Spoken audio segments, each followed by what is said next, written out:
பிரபஞ்சத்தை உருவாக்குன அந்த பெரும் சக்திய அப்படியே ஒரு கணம் நீங்க கற்பனை பண்ணி பாருங்களேன். கண்டிப்பா. ஒரு பெரிய சிம்மாசனம், இல்லனா மின்னல், இடி. ஆமா, வானலாவிய ஒரு சிம்மாசனம், இடி மின்னல்களுக்கு நடுவே இருக்கிற ஒரு பயங்கரமான சக்தி. இல்லனா பல ஒளியாண்டுகள் தள்ளி எங்கோ இருக்கிற ஒரு கற்பனை கெட்டாத தூரத்துல இருக்கிற ஒரு பேரொளி. கரெக்ட். பொதுவா நாம அப்படிதான் நினைப்போம். ஆனா இப்ப அப்படியே உங்க கற்பனைய சற்று மாத்திக்கோங்க. உங்க உடலுக்கு கச்சிதமா பொருந்தக்கூடிய, நீங்க ரொம்ப விரும்பி அணியக்கூடிய ஒரு சட்டைய கற்பனை செஞ்சு பாருங்க.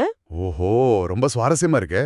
இல்லனா நீங்க ரொம்ப பசியோட இருக்கும்போது உங்க தொண்டையில அப்படியே இதமா இறங்குற ஒரு சுவையான நெய் மணக்கும் இனிப்ப கற்பனை பண்ணி பாருங்க. அந்த நெய்மணக்கும் இனிப்புன்னு சொல்லும் போதே நாக்குல நீர் ஊறுது.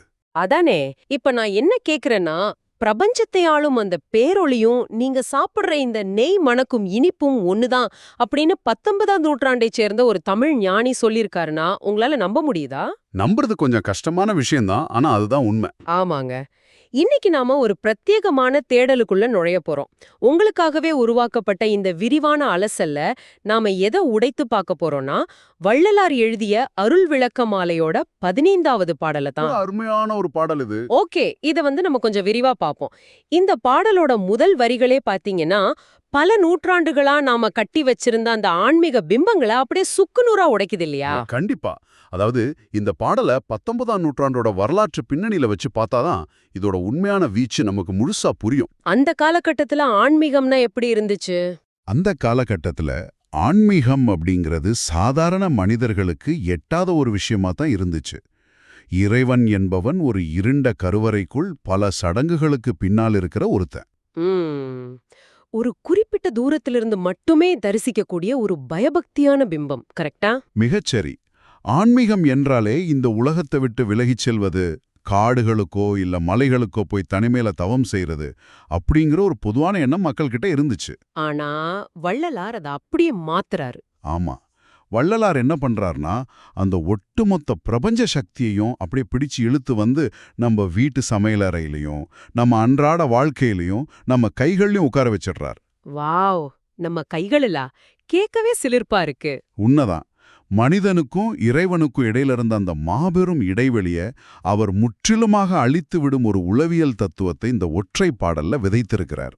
அந்த வார்த்தைகளை படிக்கும் போதே நமக்கு அந்த நெருக்கம் ரொம்ப நல்லா புரியுது. அவர் பயன்படுத்தியிருக்கிற வரிகளை கொஞ்சம் கவனிங்க. சொல்லுங்க.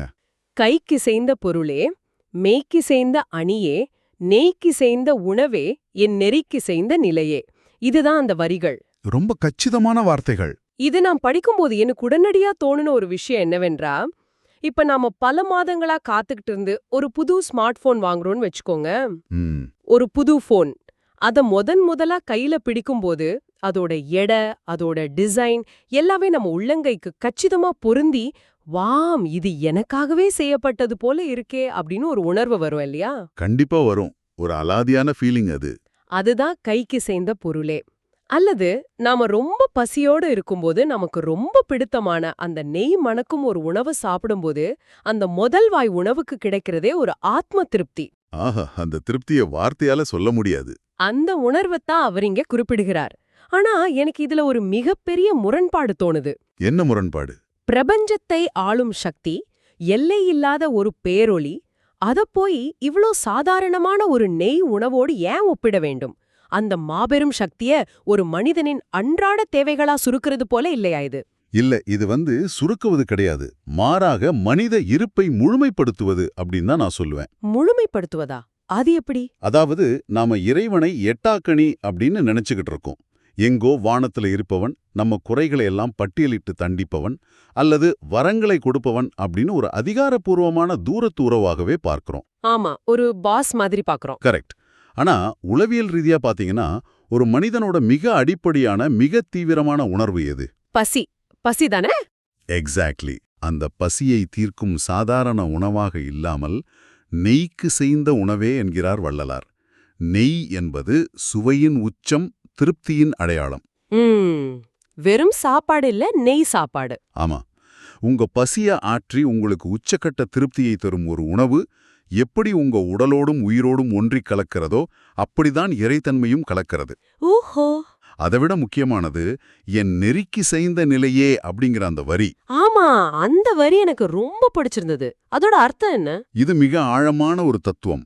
அதாவது நீ எந்த வழியில எந்த நெறியில பயணிக்கிறாயோ அந்த வழிக்கேற்ப தன்னை வளைத்துக்கொண்டு உனக்கு துணையாக வரும் நிலைதான் இறைவன். கொஞ்சம் விளக்கமா சொல்ல முடியுமா? இப்போ ஒரு தாயானவள் இருக்காங்க, தான் குழந்தையோட வயதுக்கும் புரிதலுக்கும் ஏற்ப தன்னை மாத்திக்கிட்டு விளையாடுவாங்க இல்லையா? கண்டிப்பா. குழந்தை தவழ்ந்தா தாயும் தவழ்ந்து போவாங்க.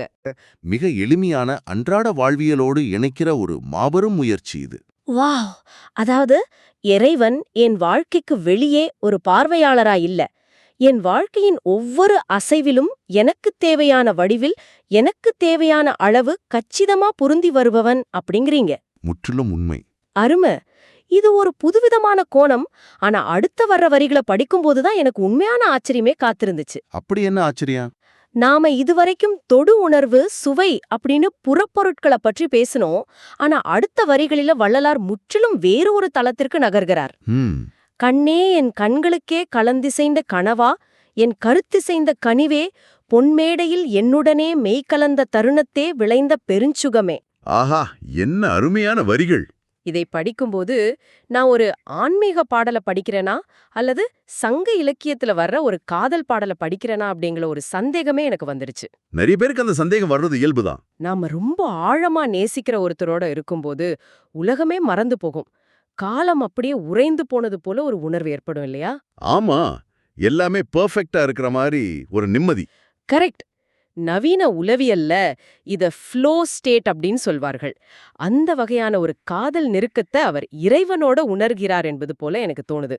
ஒரு ஆன்மீக தேடல்ல ஏன் இந்த கணவன், மனைவி அல்லது காதலன் அப்படிங்கிற உருவகம் வர வேண்டும்? ஆன்மீக மரபுல இத நாயகி பாவம் அப்படின்னு சொல்வார்கள். நாயகி பாவம்னா தன்னை ஒரு பெண்ணாகவும் இறைவனை தன் காதலனாகவோ அல்லது கணவனாகவும் பாவித்து பாடுவது. ஆண்டாள் பாடியது போல. ஓ, அப்ப இது வழக்கமா இலக்கியத்துல வர்ற ஒரு உத்திதானா? இல்ல, இதை வெறும் ஒரு இலக்கிய உத்தியாக மட்டும் நாம பார்க்கக்கூடாது. இதன் பின்னாடி உள்ள உளவியலை புரிஞ்சு கொள்வது ரொம்ப ரொம்ப அவசியம். அப்படி என்ன உளவியல் இதுக்குள்ள இருக்கு? மனிதர்களாகிய நமக்கு நம்முடைய ஈகோ, அதாவது அகங்காரம் அப்படிங்கிறது மிக மிக வலுவானது. நான் எனது அப்படிங்கிற உணர்வு எப்பவுமே நமக்குள்ள விழித்து கொண்டே இருக்கும். கண்டிப்பா. நம்ம எப்பவுமே நம்மள முன்னிலைப்படுத்தி தான் யோசிப்போம். ஆனா ஒரு மனிதனோட வாழ்நாள்ல தன்னுடைய ஈகோவும் முற்றிலுமாக மறந்து என்னுடைய சந்தோஷத்தை விட உன்னுடைய சந்தோஷமே எனக்கு முக்கியம் அப்படின்னு இன்னொரு உயிரோடு ஒன்றரை கலக்கும் ஒரே ஒரு லௌகிக அனுபவம் உண்மையான காதல் மட்டுமே. நிதர்சனமான உண்மை. காதலில் மட்டுமே நான், நீ அப்படிங்கிற எல்லைகள் அழிந்து நாம் அப்படிங்கிற நிலை உருவாகுது. அந்த அகங்காரமற்ற எல்லைகளற்ற முழுமையான சரணடைதலை விளக்குவதற்கு மனித மொழியில் காதலை விட சிறந்த வேற எந்த உதாரணமும் இல்லை. வாவ்! அதனாலதான் வள்ளலார் கண்களுக்கே கலந்திசிந்த கனவா அப்படின்னு சொல்றாரா? ஆமா, இரு கண்கள் இருந்தாலும் பார்வை என்னவோ ஒன்றுதான். அதுபோல இறைவனும் ஆன்மாவும் ரெண்டாகத் தெரிந்தாலும் அவை இணைந்து ஒரே உண்மையாக மாறுகின்றன. அந்த கருத்திசைந்த கனிவு அப்படிங்கிறது எந்த ஒரு கருத்து வேறுபாடும் இல்லாமல் இரு மனங்களும் ஒன்றையொன்று முழுமையாக புரிந்து கொள்ளும்போது ஏற்படுற அந்த மென்மையான முதிர்ச்சியைத்தான் அவர் அப்படி சொல்றார். அந்த ஈகோ அழியும் இடம்தான் காதலின் உச்சம் அப்படிங்கிறது மிகச் சரியான விளக்கம். ஆனா அந்த வரிகளில் அவர் பயன்படுத்தும் இன்னொரு வார்த்தை என்னை கவர்ந்தது. எந்த வார்த்தை? பொன்மேடையில் என்னுடனே மெய்கலந்த தருளத்தே விளைந்த பெரும் சுகமே. இந்த இடத்துலதான் அந்த உணர்வு அதோட உச்சத்தை அடையுது. இந்த பொன்மேகை அப்படிங்கிறது எதை குறிக்கிறது?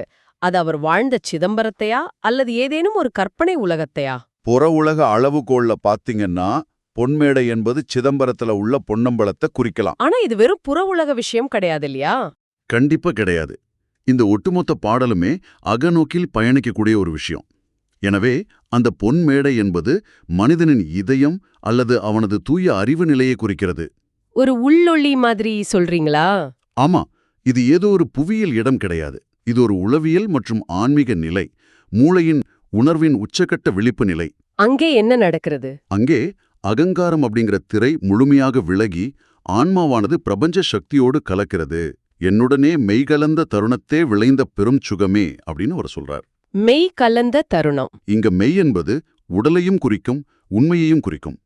அந்த பரம்பொருளோடு தன் உயிர் கலக்கும் அந்த ஒரு நொடியில காலம் அப்படியே உறைந்து போகிறது. நம்ம முன்னாடி சொன்ன அந்த ஃப்ளோ ஸ்டேட் மாதிரி. ஆமா, ஆனா இது மூளையில சுரக்கும் சாதாரண டோபமைன் கொடுக்கிற தற்காலிக மகிழ்ச்சி கிடையாது.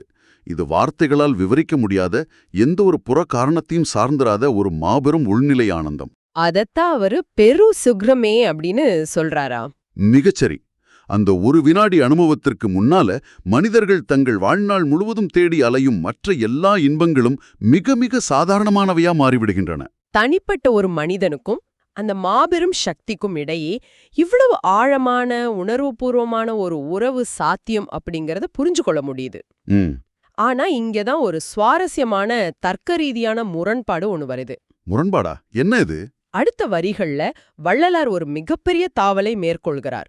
ஒரு தனிப்பட்ட நெருக்கமான காதல் அறையிலிருந்து ஒட்டுமொத்த பிரபஞ்ச அளவிலான ஒரு பிரம்மாண்டத்துக்கு போறார். ஆமா, அந்த மாற்றம் ரொம்ப திடீர்னு நடக்கும். அவர் சொல்றாரு, நித்தியமே எல்லாமான் சத்தியமே உலகில் பொய்க்கிசைந்தார் காணாதே பொது நடஞ்செய் அரசே. இந்த முரண்பாட்டை கொஞ்சம் கவனிச்சு பாருங்க. சொல்லுங்க. அவர் ஒரு புறம் இறைவனை எல்லாமான் சத்தியமே, அதாவது எல்லாமும் ஆனவன் அப்படின்னு சொல்றார். அவனது நடனத்தை பொது நடம், அதாவது அனைவருக்குமான பொதுவான நடனம் என்கிறார். கரெக்ட். அப்படி பிரபஞ்சம் முழுவதும் நிறைந்து அனைவருக்கும் பொதுவானவனாக ஒருவன் இருக்கும்போது பின் ஏன் அவனை பொய்க்கிசைந்தார் காணாதே, அதாவது பொய்யானவர்கள் காண முடியாது அப்படின்னு பிரிக்கிறார். இது ரொம்ப நியாயமான ஒரு கேள்விதான். இறைவன் பொதுவானவன் என்றால் அவன் நல்லவன், கெட்டவன், பொய்யன், மெய்யன் என எல்லோருக்கும் தானே ஒரே மாதிரி தெரிய வேண்டும். இந்த இடத்துல வள்ளலார் ஒருவேளை பாரபட்சம் பார்க்கறாரா? மேலோட்டமா பார்த்தா இது ஒரு தர்க்க முரண்பாடு போலதான் தோணும். இறைவன் அனைவருக்கும் பொதுவானவன் என்றால் அவன் ஏன் சிலருக்கு மட்டும் தெரிவதில்லை? அதானே ஏன் கேள்வியும். இத நாம நவீன காலத்து சோஷியல் மீடியா அல்காரிதம் உதாரணத்தோட ஒப்பிட்டு பார்க்கலாம். Social media அல்காரிதமா? இன்ட்ரெஸ்டிங், சொல்லுங்க. இப்ப இணையம் அப்படிங்கிறது எல்லையற்றது. அதுல உலகின் அனைத்து வகையான தகவல்களும் உண்மைகளும் அறிவும் கொட்டி கிடக்கின்றன. அதுதான் பொதுநடம். அது எல்லோருக்கும் பொதுவானது. ஆமா, இன்டர்நெட்ல எல்லாமே இருக்கு. ஆனா நீங்க தொடர்ந்து பொய், வதந்தி, எதிர்மறையான செய்திகள், உங்களின் ஈகோவை திருப்திப்படுத்தும் விஷயங்களையே தேடி தேடி படிக்கிறீர்கள்னு வச்சுப்போம். ஓகே. உங்களோட அல்காரிதம் என்ன செய்யும்? அந்த பொய்யான உலகத்தை மட்டுமே உங்கள் திரையில காட்டும். கரெக்ட். நாம எதை பாக்குறோமோ அதைத்தானே திரும்ப திரும்ப காட்டும். இணையத்துல மாபெரும் உண்மைகள் கொட்டி கிடந்தாலும் உங்களின் அல்காரிதம் அதை உங்களிடமிருந்து மறைத்துவிடும். இங்கே இணையம் உங்களை புறக்கணிக்கவில்லை. உங்களின் தேடல்தான் உங்களுக்கான உலகத்தை சுருக்கிவிட்டது. வாவ், இது ரொம்ப ஆழமான ஒரு ஒப்பீடு. இதைத்தான் வள்ளலார் மிக தெளிவாச் சொல்றார். இறைவன் பொதுநடஞ்செய் அரசே. அவனது நடனம், அதாவது இந்த பிரபஞ்சத்தின் இயக்கம் அனைவருக்கும் பொதுவானது. அவனது அருள் எல்லோர் மீதும் பொழிந்து கொண்டுதான் இருக்கிறது.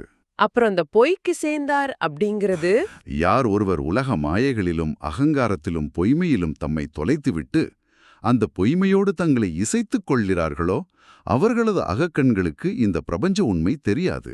அதாவது அவர்கள் தங்களுக்குள்ளேயே ஒரு பொய்யான அல்காரிதம உருவாக்கி அதுக்குள்ள சிறைப்பட்டு விடுகிறார்கள். சரியா சொன்னீங்க. இறைவன் அவர்களை தண்டித்து ஒளியை மறைக்கவில்லை. அவர்கள்தான் தங்கள் சொந்த பொய்மையின் காரணமாக அந்த பொதுவான உண்மையை காணும் திறனை இழந்து விட்டார்கள். ஓஹோ, இப்ப ரொம்ப தெளிவா புரியுது. பொய் என்ற திரையை அணிந்திருப்பவர்களால் சத்தியம் என்ற ஒளியை தரிசிக்க முடியாது அப்படிங்கிற மனித உளவியலைத்தான் அவர் இந்த பிரபஞ்ச நடனத்தோடு ஒப்பிடுகிறார். ஆஹா, இது மிக தெளிவான ஒரு விளக்கம். நடப்பது பொது நடம்தான், ஆனா அந்த பிரபஞ்ச இணையத்துல உண்மையை தேடும் அல்காரிதம் நம்மிடம் இருக்க வேண்டும். கண்டிப்பா. நாமே நம்ம கண்களை மூடிக்கிட்டு நான் இருட்டுல தான் வாழ்வேன் அப்படின்னு அடம்பிடிச்சிட்டு வெளிச்சமே இல்லை என்று குறை சொல்வது போலதான் இது. இது நம்ம அன்றாட வாழ்விற்கும் எவ்வளவு பொருத்தமா இருக்கு. ஆமா, நாம பல நேரங்களில நம் ஈகோ, முன்முடிவுகள், வன்மம் என்ற கண்ணாடி அணிந்து கொண்டு மனிதர்களை பார்க்கிறோம். பிறகு உலகில் யாருமே சரியில்லை என்று குறை சொல்றோம். பிரச்சனை நம்ம பார்வையில தான் இருக்கு, உலகத்துல இல்ல. உண்மைதான். இப்ப நம்ம இந்த பாடலோட மிக முக்கியமான இறுதி பகுதிக்கு வருவோம். எனக்கு இது பெரும் ஆச்சரியமா இருக்கு. என்னது? இவ்ளோ ஆழமான கருத்துக்களை ஒரு மனிதனின் பசியில தொடங்கி காதலின் உச்சத்தை தொட்டு பிரபஞ்சத்தின் அல்காரிதமையே விவரிக்கிற ஒரு கச்சிதமான கவிதையை படைத்து விட்டு கடைசியில அவர் இறைவனிடம் வைக்கும் கோரிக்கை என்ன தெரியுமா? சொல்லுங்க. பொன்மொழி என்றிகழாதே புனைந்து மகிழ்ந்தருளே. ஆமா, இது ஒரு அற்புதமான முத்தாய்ப்பு. எனக்கு என்ன புரியலன்னா, இவ்வளவு அற்புதமான ஒரு கவிதைய பல நூற்றாண்டுகள் கழித்தும் நாம வியந்து அலசிக்கிட்டு இருக்கிற ஒரு காவியத்தை, அதை எழுதியவர் தன் சொந்த வாயாலேயே புன்மொழி, அதாவது அற்பமான சிறுமையான வார்த்தைகள் என்று கூறுகிறார். பிரம்மாண்டமான ஒரு உணர்வை அடைந்த ஒரு ஞானி ஏன் இப்படி தன்னை தாழ்த்திக் கொள்ள வேண்டும்? இது தாழ்வு மனப்பான்மை என்றோ அல்லது தன்னை தாழ்த்திக் கொள்வது என்றோ சுருக்கிவிட முடியாது. பின்னா இதை எப்படி புரிஞ்சிக்கிறது? இதுதான் உண்மையான ஞானத்தின் மனித புரிதலின் எல்லையை உணர்ந்த பணிவின் உச்சம். இதை நான் எப்படி புரிஞ்சுக்கலாம்னு சொல்றேன்னா, இப்ப நாம ஒரு ரெஸ்டாரண்ட், அதாவது உணவகத்துக்கு போறோம். ஓகே. அங்கே ஒரு மெனு கார்டு இருக்கும். அதுல உணவுப் பொருட்களின் பெயர்கள் மிக அழகா சுவாரஸ்யமா எழுதப்பட்டிருக்கும். ஆமா, படிக்கும்போதே நாக்கு ஊறும். ஆனா அந்த மெனு கார்டை படிப்பதால் மட்டுமே ஒருவருக்கு உணவின் சுவை தெரிந்து விடுமா, அல்லது அவர் பசி தெரிந்து விடுமா? கண்டிப்பா இல்ல. அது வெறும் காகிதம் தானே. எக்ஸாக்ட்லி. மெனு கார்டு என்பது வெறும் சுட்டிக்காட்டி மட்டுமே, அது உணவல்ல. அதை போலத்தான் மொழியும். மொழியும் சுட்டிக்காட்டிதானா? ஆமா. வள்ளலார் உணர்ந்த அந்த பெருஞ்சுகம் என்பது எல்லையற்றது. அது மொழி, தர்க்கம், அறிவு ஆகிய அனைத்திற்கும் அப்பாற்பட்ட ஒரு தூய அனுபவம். மனித மொழி என்பது மிகவும் சிறியது, எல்லைகளுக்கு உட்பட்டது. அவர் எவ்வளவுதான் அழகான, பொருத்தமான, அடுக்குமொழியான வார்த்தைகளை தேடி தேடி போட்டாலும் தான் உணர்ந்த அந்த மாபெரும் இறை அனுபவத்தை இந்த சிறிய வார்த்தைகளுக்குள் முழுமையாக அடைத்துவிட முடியாது அப்படிங்கிறத அவர் முழுமையாக உணர்கிறார். வாவ்! அந்த பேரானந்தத்தின் பிரம்மாண்டத்திற்கு முன்னால் மனிதனின் மிகச்சிறந்த கவிதை கூட ஒரு புன்மொழிதானா? வெறும் மழலைச் சொற்கள்தான். வார்த்தைகள் என்பது நிலவை காட்டும் விரல் போன்றது. விரலையே நிலவு என்று நினைத்துவிடக் கூடாது என்பதை வள்ளலார் அறிந்திருந்தார். அதாவது வார்த்தைகள் வெறும் சுட்டிக்காட்டுகள்தான், அவை அந்த மாபெரும் அனுபவம் ஆகாது அப்படிங்கிறீங்க. ஆமா. ஆனா இதுல இன்னொரு மிக அழகான நெகிழ்ச்சியான விஷயமும் இருக்கு. என்ன அது? அவர் வெறுமனே தன் கவிதையை புன்மொழி அப்படின்னு சொல்லி ஒதுக்கிவிடவில்லை.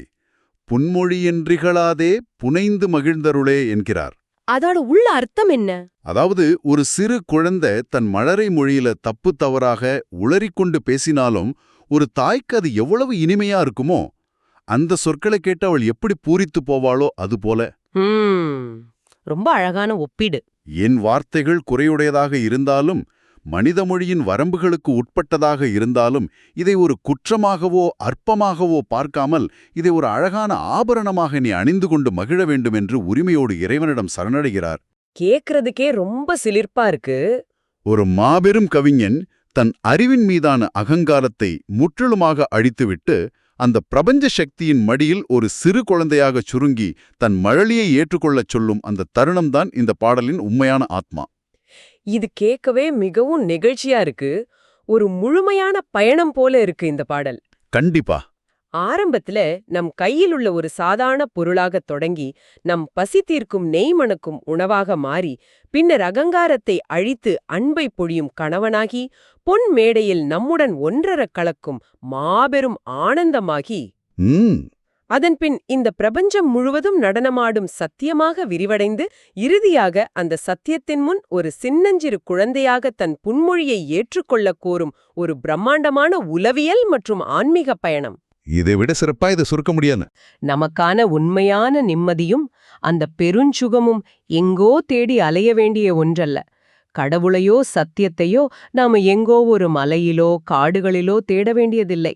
உண்மைதான், அது ரொம்ப பக்கத்திலேயே இருக்கு. நாம தினமும் தொடும் பொருட்களில், பசியோடு உண்ணும் உணவில், நாம செலுத்தும் கலப்படமற்ற அன்பில், நம்ம அகங்காரத்தை தொலைக்கும் அந்த தருணங்களில் அந்த பேரானந்தத்தை நாம உணர முடியும். ஆனா அதை உணர அந்த பொய்மை இல்லாத, ஈகோ இல்லாத தெளிவான கண்கள் மட்டும் நமக்கு தேவை. கரெக்ட். இறுதியாக உங்களுக்காக ஒரு சிந்தனை. இதை சற்றே ஆழமாய் யோசித்து பாருங்கள். வள்ளலார் போன்ற ஒரு மாபெரும் ஞானியே தன் வாழ்நாள் முழுவதும் தவம் செய்து இயற்கையின் பேருண்மையை உணர்ந்த பிறகு அந்த மாபெரும் அனுபவத்திற்கு முன்னால் தன் சொந்த சொற்களையே வெறும் புன்மொழி என்று கருதி அமைதியடைகிறார். சொற்களின் எல்லையை உணர்ந்து சரணடைகிறார். ஆமா. ஆனா நாமோ இன்று என்ன செய்து கொண்டிருக்கிறோம்? தினமும் சமூக வலைத்தளங்களிலும் நம்மை சுற்றியுள்ளவர்களிடமும் என் கொள்கைதான் சரி, என் தத்துவம்தான் பெரியது, என் நம்பிக்கைதான் உயர்ந்தது என்று வெறும் வார்த்தைகளாலேயே விவாதித்து நம் வாழ்க்கையின் பெரும் பகுதியை வீணடித்துக் கொண்டிருக்கிறோமே. ரொம்ப முக்கியமான கேள்வி இது. மெனு கார்டை வைத்துக்கொண்டு உணவின் சுவையை பற்றி நாள் முழுவதும் சண்டையிட்டுக் கொண்டிருக்கும் முட்டாள்களைப் போலதான் நாமும் செயல்படுகிறோமா? வார்த்தைகளைத் தாண்டி, விவாதங்களைத் தாண்டி, வாழ்க்கையின் அந்த உண்மையான பெருஞ்சுகத்தை அனுபவிக்க நாம் எப்போது தொடங்கப் போகிறோம்? தொடுதலில், சுவையில், அன்பில் உறைந்திருக்கும் அந்த பிரம்மாண்டத்தை உணரும் தருணம் எதுவாக இருக்கும்? இந்த கேள்வியோடு உங்களுக்கான இந்த விரிவான அலசலை நிறைவு செய்கிறோம். தொடர்ந்து தேடுவோம், சிந்திப்போம்.